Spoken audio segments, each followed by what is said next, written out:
Haya bana, asante kwa kuchukua muda wako na kuhakikisha kwamba unaendelea kuitazama Dodoma TV kupitia kwenye akaunti yetu ya YouTube, lakini pia asante kwa kusubscribe ili pia uweze kupata taarifa zote ambazo tunazipitisha kupitia kwenye akaunti yetu ya YouTube. Tunafahamu kwamba tupo katika kipindi cha mwezi mtukufu na sisi kama Dodoma TV kazi yetu ni moja tu, kuhakikisha kwamba tunakufikishia maarifa kupitia kwa viongozi wa kidini, ambapo tunaamini kwamba ni sehemu sahihi kabisa ya kuweza kukumbushana na kuweza kupeana mawili matatu ambayo yanahusiana na maisha halisi ya kipindi hiki, lakini pia tukiangazia zaidi kuhusiana na mwezi mtukufu ni nini hasa, pengine kwa yule ambaye anakuwa anatazama sasa hivi. Sasa tupo katika Masjid Mtoro hapa Maili Mbili, ili pia tuweze kuzungumza na imam katika msikiti huu, tuweze kuzungumza na tupeane maarifa mengi sana, lakini tukiangazia kwenye swala la mwezi mtukufu. Mimi naitwa Bernard, nipo na director Noah ambaye anahakikisha sisi tunaonekana vizuri muda huu. Sheikh, asalamu alaykum. Wa alaykum salaam wa rahmatullahi wa barakatuh. Habari ya wewe? Alhamdulillah, tunashukuru, tupo salama, tupo vizuri, tupo ndani ya mfungo. Naitwa Ustadhi Mahmud Ali Nkusa, ni imamu wa msikiti wa Mtoro hapa Maili Mbili ambapo tulipo, lakini pia ni shekhe wa kata ya Kiwanja cha Ndege na ni mwenyekiti wa jumuiya ya vijana wa Kiislamu BAKWATA mkoa wa Dodoma, yani Juvikiba. Tunafahamu kwamba tupo katika kipindi cha mwezi mtukufu. Kwa yule ambaye anakutazama sasa hivi, tungetamani kujua nini maana ya mwezi mtukufu. Hakika idadi ya miezi mbele ya Mwenyezi Mungu ni miezi 12. Kwa hiyo tufahamu hapo, hii miezi haijaja tu, Mwenyezi Mungu ndiye aliyoileta. Ameileta tangu lini? Yauma khalaqa samawati wal ardh, tangu alivyoiumba mbingu na ardhi. Basi katika utaratibu wake Mwenyezi Mungu akaweka idadi ya miezi ni miezi 12. Sasa katika hii miezi 12 ndio kuna mwezi wa Ramadhani. Sasa mwezi huu ndio sasa ikaletwa ibada maalum ambayo ni nguzo katika nguzo za Uislamu, ibada ya kufunga. Hapo kuna vitu viwili, kuna mwezi wenyewe alafu kuna ibada ya kufunga.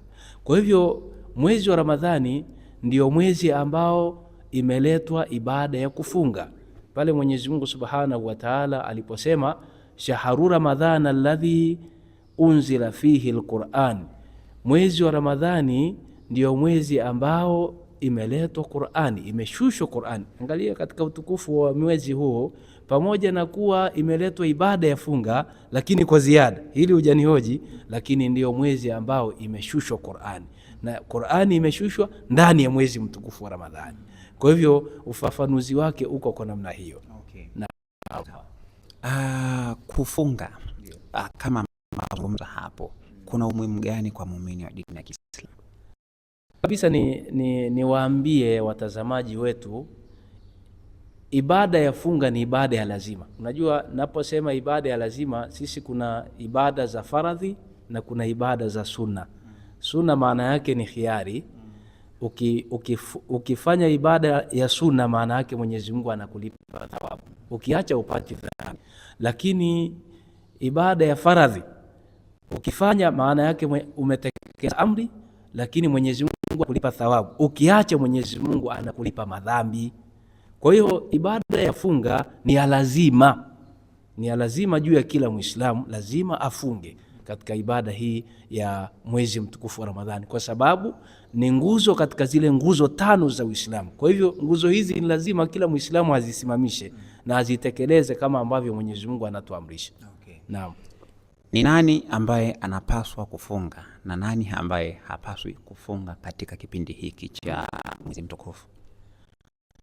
Anayepaswa kufunga ni Muislamu, awe na sifa ya Uislamu, awe ni mzima sio mgonjwa, awe ni mkazi wa mji sio msafiri, awe ni mukallafu, yani mtu mwenye akili, sio mtoto mdogo. Mtoto mdogo sio lazima kwake.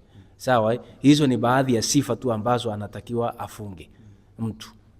Uislamu wake, uzima wake, yani afya yake, lakini pia kule ukazi wa mji, yani sio msafiri, lakini nakuwa mukallafu, yani mtu aliyekalafiwa na sheria, mtu mwenye akili. Ukisema mtu mwenye akili maana yake unamtoa mtoto mdogo na yule mtu ambaye akili zake kidogo zimekaa, ndivyo sivyo. Hawa wanasamehewa na sheria, lakini mtu akiwa na akili na hizi sifa nilizozitaja, basi ni wajibu kwa mtu huyo kufunga. Wapo watu ambao wamepewa ruhusa ya kufungua, lakini waje wafunge baadaye, na wapo watu wamepewa ruhusa ya kufungua lakini watoa fidia baadaye. Sawa hawawezi kufunga lakini watoa fidia. Nianze na hili kundi la kwanza ambao wameruhusiwa kufungua lakini baadaye waje walipe. Mwenyezi Mungu anaeleza ndani ya Qur'an, waman kana minkum maridhan au ala safarin fa'iddatu min ayamin ukhra. Hili ni kundi la kwanza. Mwenyezi Mungu anasema yeyote atakayekuwa mgonjwa, ugonjwa ambao unampelekea kupata maumivu na asiweze kufunga, basi mtu huyu Mwenyezi Mungu anamruhusu kufungua, lakini atakuja kufunga siku za baadaye akipona. Lakini mtu wa pili ni msafiri, kama Mwenyezi Mungu alivyosema, msafiri anayesafiri safari za mbali, basi huyu naye anaruhusiwa kufungua, lakini baadaye aje alipe haya masiku ambayo amefungua. Lakini wapo watu ambao wameruhusiwa kufungua na watoe vibaba kibaba, ambao wao hawawezi kufunga kabisa. Hawa wanaweza kufungua lakini baadaye wakalipa. Lakini kundi hili linalokuja wanaruhusiwa kufungua lakini watoe kitu bali, ndio wanaita kibaba. Miongoni ni mgonjwa ambaye ugonjwa wake hautarajiwi kupona, huyo anatakiwa. Lakini mtu mwingine ni mzee aliyezeeka, huyu anatakiwa pia atolewe kibaba. Akiwa yeye anaweza kutoa atoe, kama kuna familia inaweza kumtolea wamtolee. Sawa Mtume Muhammad sallallahu alaihi wasallam anaongezea kuyaeleza mambo ambayo yanaweza kuiharibu funga ya mtu pale aliposema kwa hadithi yake, akasema rubba swaimi laisa lahu min siyamihi illa al-ju'i wal atwash. Anasema huenda mwenye kufunga hana katika funga yake isipokuwa ni kushinda na njaa na kiu tu. Yani kuna mtu ameacha kula kunywa na kukutana mchana wake wa Ramadhani na mke wake akadhani amefunga. Kuna vitu ambavyo anaweza akafanya mtu vikaharibu funga yake. Hilo linakwenda kujibiwa na hadithi nyingine ya Mtume Muhammad sallallahu alaihi wasallam. Anasema man lam yada qawla zuri wala amala bi walaysa lillahi hajatun fi ayyada ta'amahu wa sharaba. Mtu ambaye haachi maneno ya uzushi. Unapigia mabano hapa maneno ya uzushi. Maneno ya uzushi ni kusema uongo, ni maneno ya uzushi. Kusengenya ni maneno ya uzushi. Sawa Kufitinisha ni maneno ya uzushi. Hivi vitu na vitu vingine vinampelekea mtu kwenda kuiharibu funga yake. Sawa Kwa hivyo mtu aliyefunga anapaswa achunge ulimi wake, asiseme uongo, asisengenye, asifitinishe, lakini na mambo mengine mabaya. Lakini miongoni mwa mambo ambayo yanaharibu funga ya mtu ni kutukana. Kutukana kuna haribu funga ya mtu. Kwa hadithi ya Mtume Muhammad sallallahu alaihi wasallam anasema, ukitukanwa mwambie mtu inni swaimun, inni swaim, mimi nimefunga. Maana yake usimjibu, yani usimrudishie matusi aliyokutukana. Kwa hiyo tunachukua kwamba matusi pia yanakwenda kuiharibu funga ya mtu. Kwa hiyo vitu hivi ambavyo nimevitaja kwa uchache ni baadhi ya vitu pia ambavyo vinakwenda kuiharibu funga ya mja. Naam. Okay. Tumekuwa tukiona hata miaka ya nyuma ikishafika kipindi kama hiki cha Ramadhan, watu wenye uwezo wamekuwa wakifuturisha. Lakini watu wamekuwa wakijiuliza maswali sana kuhusiana na makundi ambao wamekuwa wakifuturisha. Ile namna ya kufuturisha. Tumekuwa tukiona watu ambao wana uwezo na wengine pia hata ndio unakuta kundi ambalo pale. Sijui hili lipoje na nyinyi viongozi viongozi wa dini nasemaje? Yani kile unakuta mtu amenunua boksi la tende kapeleka msikitini, watu wanafungwa ile kwa ya tende. Huyu amefuturisha huyu. Sawa Na huyu anaweza akamfuturisha mtu yoyote aliyekuepo pale msikitini au popote pale alipokuwa. Lakini tunakwenda katika jambo la kuwashisha watu, na hapo ndo pana shida na changamoto. Watu wanawaita watu mbalimbali wenye uwezo wao kwa ajili ya kwenda kuwashibisha sasa chakula. Sawa Hili jambo ni jambo ambalo si baya, ni jambo zuri, kwa sababu kumuita mtu kuja kula chakula nyumbani kwako unaweza ukamuita mtu yoyote. Lakini lengo kubwa ni kuwalenga wale ambao hawajiwezi. Hilo ndio lengo kubwa. Na ndio maana hata zaka, sadaka anatakiwa apewe yule mtu ambaye ana uhitaji. Sio tunapondea kwamba hao watu wasiitwe kushibishwa chakula, hapana. Hao ambao hawana kitu ni bora zaidi, kwa sababu kuna watu wao jua linakwenda kuzama, hawana yani hawajui wanakwenda kula chakula gani. Lakini wewe unawaita watu ambao kabisa unajua wana vitu na wanaweza wakala wakashiba. Kwa hivyo kwa ujumla ni kwamba kwenye jambo la kuwafuturisha ni jambo la watu wote, unaweza ukawapa kile chakula cha kwanza nilichosema, mtu yoyote akafungua nacho. Lakini kuhusu chakula ni vizuri zaidi kuwaita wale ambao wanahusika. Kuna makundi ya watoto yatima ambao hawajui siku yao inakwendaje. Kuna wajane wasiojiweza ambao nao hawajui wanakwenda kula chakula gani ile jioni. Kuna yatima ambao wanahitaji huduma kwa watu wenye uwezo, ukapeleka huko jambo. Kuna watoto wa madrasa wanasoma bweni, wanahitaji huduma kama hizo ambazo wewe inawezekana unayepewa huduma hizo. Kwa hivyo ni vyema kuwapelekea watu hawa hizo futari, wakaenda kufuturu. Ni bora zaidi kuliko kuwaita watu wenye uwezo wakaja wakala chakula, wakati kuna watu wenye uhitaji maalum wanahitajia kile chakula. Wao wangekula, wangekushukuru na kukuombea Mungu zaidi. Naam. Kwa lengo linakuwa halijatimia. Lengo linakuwa halijakaa sawa hapa. Okay. Naam. Muda sahihi wa kufungua ni saa ngapi na muda wa kula dako ni saa ngapi? Muda sahihi wa kufungua ni baada ya kuzama jua. Unajua katika maeneo yetu watu wamezoea adhana. Toba ni jambo zuri. Adhana ikiadhiniwa ndio mtu anaona sasa muda wa kufungua. Lakini asili ni jua kuzama. Unachotakiwa angalia jua limezama, likishazama fanya haraka kufungua. Na ni sunna ya Mtume Muhammad sallallahu alaihi wasallam ametuelekeza kufanya haraka kufungua. Lakini kuhusu daku ni chakula ambacho kinaliwa alfajiri ya kweli.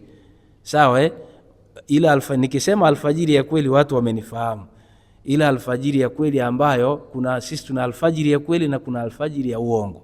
Ila alfajiri ya kweli ndo mwisho kula daku. Yani kwa maelezo ya haraka ni kuanzia saa 10:30 hivi. Sawa mpaka saa 10 na dakika 45 kutokana na machomezo ya jua. Muda huo wa daku utakuwa umekwisha. Na ndio muda wa kuisha mambo yote. Hata kukutana na mke wako tena haitakiwi, mke wake wa ndani ya sheria wa ndoa haitakiwi tena kukutana naye. Okay. Naam. Lakini tumekuwa tukiona vijana katika kipindi hiki cha mwezi mtukufu wanasema kwamba kipindi hiki mimi nimetengana na mwenzangu, ameenda kwao na mimi naishi kwetu, hatuonani mpaka mwezi upite. Ni sahihi kidini? Kwanza sisi kiuhalisia tunawapongeza kwa jambo hili la kule kutengana na hao, tuseme mahawara. Tamko kali kidogo lakini tutameana. Ni jambo jema, lakini ingekuwa jambo jema zaidi mtu asimrudishe yule mwanamke, isipokuwa wafunge ndoa kabisa, ndoa arudi. Lakini ile ya kumrudisha mwanamke kwao alafu Ramadhani ikiisha mtu anamrudisha tena, kijana anamrudisha yule mwanamke, ni makosa makubwa sana. Si ndani ya Ramadhani tu, hata katika miezi mingine Uislamu hautaki kukaa na vimada. Niseme hivyo kauli iliyokuwa wazi. Uislamu unataka mtu afanye taratibu nzima za kuoana. Hayo ndio Mwenyezi Mungu anayeridhia.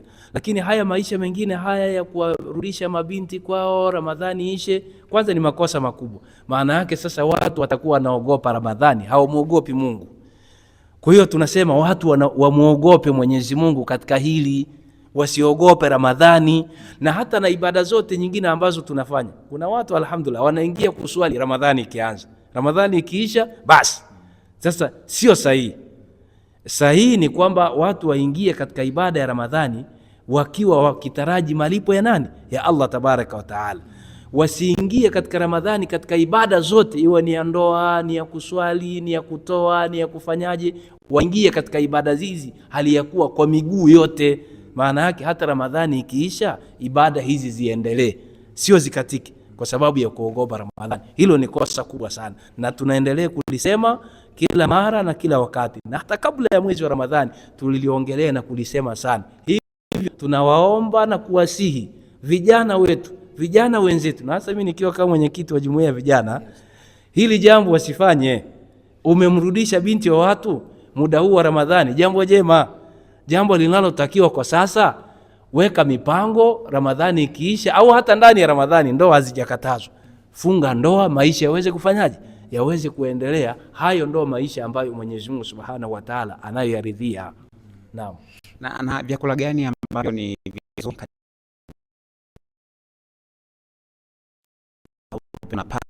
sana, vyakula gani ambavyo vinaweza vikakusaidia zaidi kutokana na kipindi cha mwezi mtukufu? Kuhusu, tuanze na kile kitu cha kwanza ambacho ni vizuri kuanza nacho kabla ya kula kwenda kwenye chakula chenyewe.